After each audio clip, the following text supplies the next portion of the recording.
교재 70페이지 보겠습니다. 화 있을진저로 시작하는 6장은 이스라엘의 현실에 대한 고발로 그들에게 임할 심판을 선포하는 5장 18절의 맥락과 이어지고 있습니다. 부유함에도 이웃의 여러 어려움에 동참하지 않는 이들에 대하여 하나님의 심판이 선포되며 정의와 공의를 저버린 백성들을 향한 하나님의 심판이 이어집니다. 7장에서는 여호와께서 아모스에게 보이신 세 가지 환상을 통해 재앙이 임박했음을 알려주고 있습니다. 그리고 베델의 제사장 아마샤와 아모스의 이야기를 통해 하나님의 무서운 심판을 알게 됩니다. 계속해서 하나님의 심판에 대한 말씀이 6장과 7장에 계속되고 있습니다. 오늘 6장은 하나님의 마음이 1절에 딱 드러납니다. 화 있을진저, 더 이상 이 백성은 희망이 없다.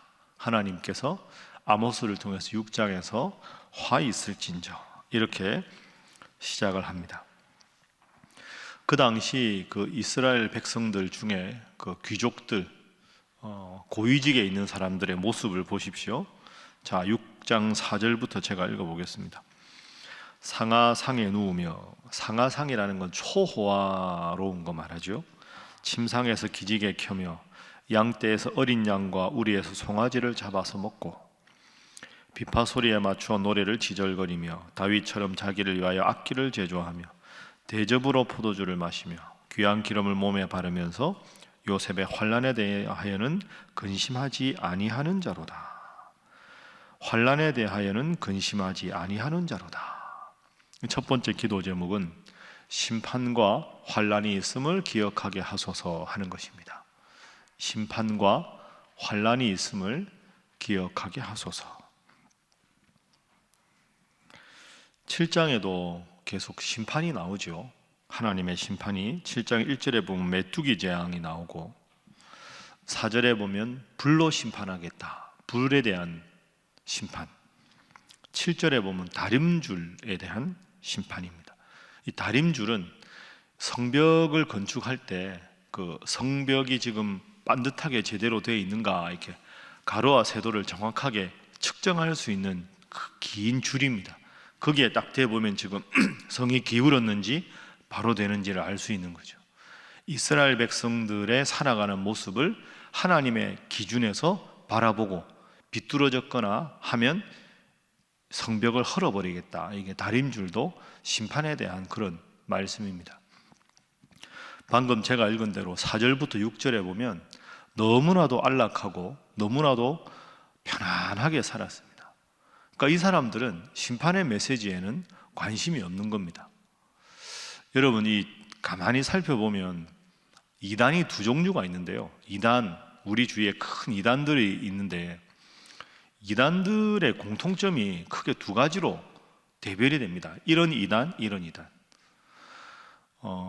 미래에 대해서 심판이 임박했다 해가지고 임박한 심판을 말해서 사람들로 하여금 불안하게 해서 그 이단으로 쏠리게 만드는 이단들이 있습니다. 제일 대표적인 게 신천지 아닙니까?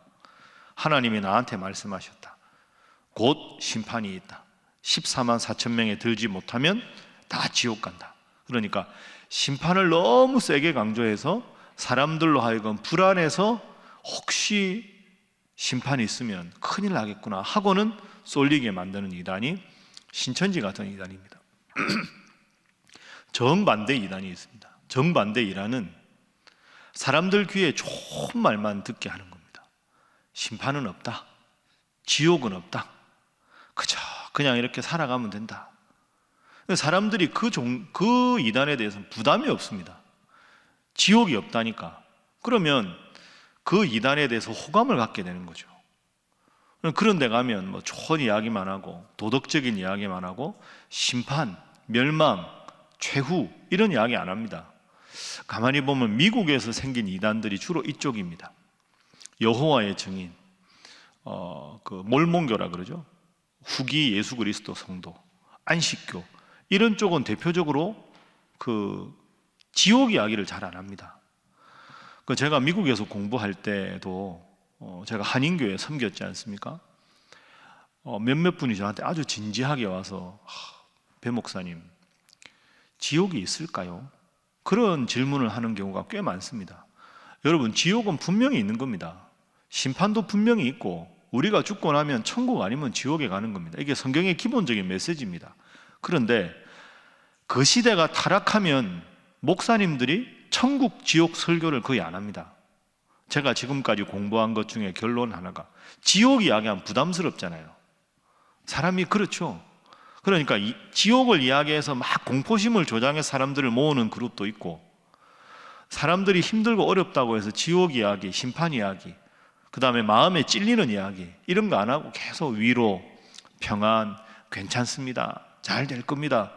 물론 복음에 이런 요소가 들어가죠. 그러나 이런 요소뿐 아니라 잘못하면 심판을 한다는 메시지도 분명히 성경의 메시지입니다. 오늘 4절부터 6절에 얼마나 편하게 삽니까? 이렇게 사는 사람들 다 돈 있는 사람들이고 귀족들입니다. 이 사람들한테 잘 보여야 예언자들도 편하게 사는 겁니다. 후견인이 되어주니까. 이 사람들 특징 6절 마지막에, 환난에 대해서는 근심하지 아니하는 자로다. 그러니까 아모스가 미운 겁니다. 심판을 받는다, 나라가 멸망한다, 쓸데없는 소리 하지 마라. 남유다 출신이 왜 여기 와서 엉뚱한 소리 하느냐, 계속 아모스를 싫어하는 거죠. 여러분, 예언자 중에서 백성들에게 존경과 신임을 받은 사람이 별로 없습니다. 특별히 귀족들과 고위직에게 인정받은 예언자들이 별로 없습니다. 다 싫어합니다. 왜? 가슴 아픈 소리만 하니까. 근데 중요한 건 뭡니까? 심판은 예언자의 독단적인 선포가 아니라 하나님이 예언자에게 주신 말씀이라는 거죠. 7장이 내내 심판 아닙니까? 여러분, 하나님은 위로의 하나님이지만 동시에 공의의 하나님이고 심판의 하나님이십니다. 하나님 잘 믿는 자에게는 복을 주시고, 하나님 믿지 않고 계속 타락하는 자는 반드시 하나님이 심판하시는 분입니다. 우리의 인생도 죽음 이후에 하나님의 심판이 있고 천국이 있고 지옥이 있습니다. 이 기본적인 진리를 항상 믿고 하나님 앞에 올곧게 바르게 천국 갈 수 있는 신앙생활 하는 여러분 되시기를 주님 이름으로 부탁합니다. 자, 6장 8절 말씀 보겠습니다. 6장 8절 함께 읽습니다. 시작. 만군의 하나님 여호와의 말씀이니라. 주 여호와가 당신을 두고 맹세하셨노라. 내가 야곱의 영광을 싫어하며 그 궁궐들을 미워함으로 이 성읍과 거기에 가득한 것을 원수에게 넘기리라 하셨느니라. 아멘. 원수가 어느 나라일까요? 아수르입니다. 아수르에게 망하죠. 그러니까 내가 야곱의 영광을 싫어하며, 야곱은 이스라엘 지파가 야곱의 아들들 아닙니까? 그러니까 야곱의 영광을 싫어한다는 건 내가 이스라엘을 싫어한다, 이스라엘의 궁궐들을 미워한다, 이 이스라엘 성읍과 가득한 것을 원수 아수르에게 넘기겠다, 이렇게 말씀하셨습니다. 그러면 이 넘기겠다는 것의 구체적인 예가 7장입니다. 앞서 말씀드린 대로 메뚜기 재앙, 불재앙, 다림줄 재앙, 심판을 이야기하시는 거죠. 자, 그런데 이렇게 하나님은 심판을 말씀하시고, 그러면 심판을 말하지 않는 무리들이 있겠죠. 그 무리들을 보겠습니다. 7장 10절 봅니다. 7장 10절. 자, 7장 10절 아마샤라는 사람이 나옵니다. 함께 읽어봅니다. 시작. 때 베델의 제사장 아마샤가 이스라엘의 왕 여로보암에게 보내어 이르되, 이스라엘 족속 중에 아모스가 왕을 모반하나니 그 모든 말을 이 땅이 견딜 수 없나이다. 아멘. 아마샤가 나오고 지금 외치는 예언자는 아모스죠. 이름이 비슷합니다. 아모스, 아마샤. 아모스는 하나님이 보내신 예언자, 아마샤는 10절에 베델의 제사장, 이렇게 나와 있습니다. 자, 11절에 아모스는 말하기를, 여로보암, 그죠? 지금 전성기의 왕 아닙니까? 북이스라엘을 상징하죠. 여로보암은 칼에 죽겠고 이스라엘은 멸망하겠고 이스라엘은 반드시 사로잡혀 그 땅에서 떠나겠다 하나이다. 이게 아모스의 예언인데, 아마샤가 12절에 말합니다. 선견자야, 너는 유다 땅으로 도망하여 가서 거기에서나 떡을 먹으며 거기에서나 예언하라. 남유다 출신이 왜 북이스라엘에 와서 쉽게 말하면 설치냐? 고향으로 돌아가라. 13절, 다시는 베델에서 예언하지 말라. 베델은 북이스라엘입니다. 이는 왕의 성소요 나라의 궁궐임이니라.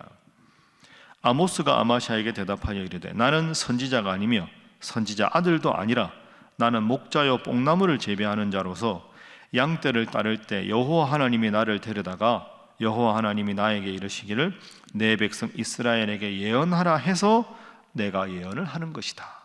자, 이 두 사람 사이에 지금 팽팽한 긴장감이 있습니다. 아마샤는 너 남유다 출신이니까 돌아가라. 너 뭐 하는 놈이냐? 가라. 이렇게 이야기하는 거고, 아모스는 나도 하고 싶어 하는 거 아니다.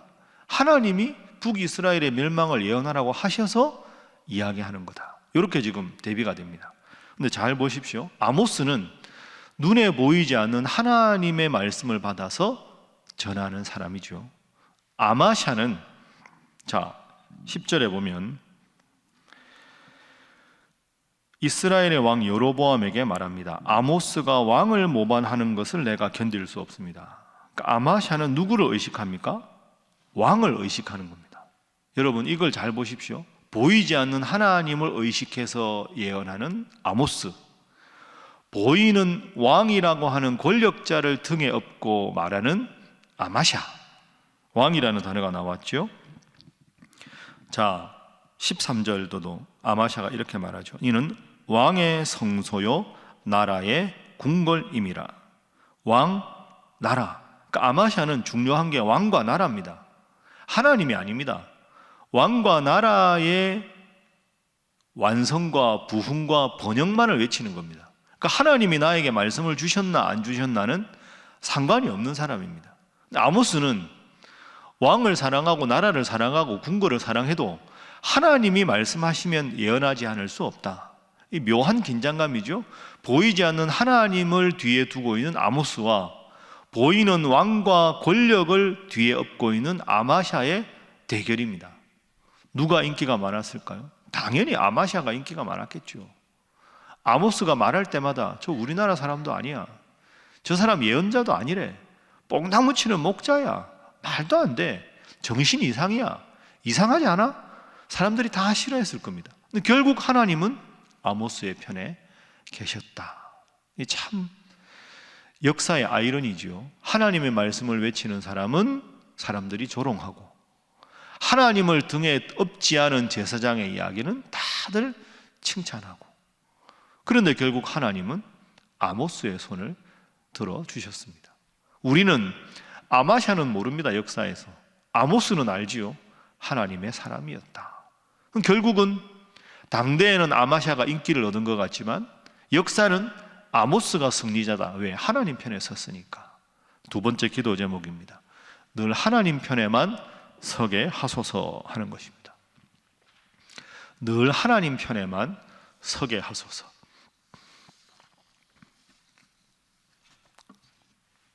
아모스처럼 말입니다. 그렇게 서야 되는 거죠.